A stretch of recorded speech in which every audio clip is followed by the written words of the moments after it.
arriei meu cavalo quando estava escurecendo, pra roubar uma moreninha pra banda do Rio Pequeno. Eu cheguei na casa dela meia-noite mais ou menos. Ela já tava esperando na hora que nós marquemos. O seu cabelo brilhava molhadinho de sereno.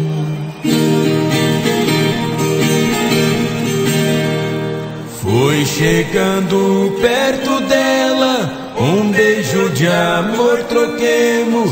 Eu te amo, moreninha, de quando se conhecemos. Dizem que o amor não mata, de paixão eu tô morrendo. Por você eu tenho penado, minha vida era sofrendo. Eu dormindo variava, no sonho eu tava te vendo.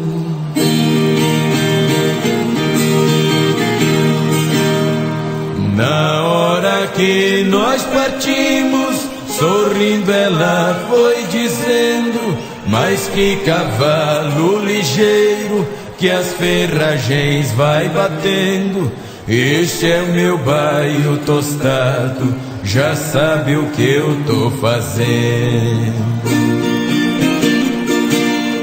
O macho tava raivoso, no freio tava mordendo, pois ele tá adivinhando que vai pousar no sereno.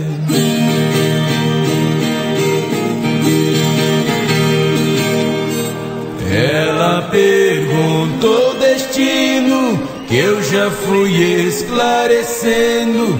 Nós vamos pra Mato Grosso, ninguém mais fica sabendo, pra gozar o nosso amor, que há tempo nós vem sofrendo. Os olhos dela encheu d'água, despediu com a voz tremendo: adeus terra dos meus pais, adeus chão do Rio Pequeno.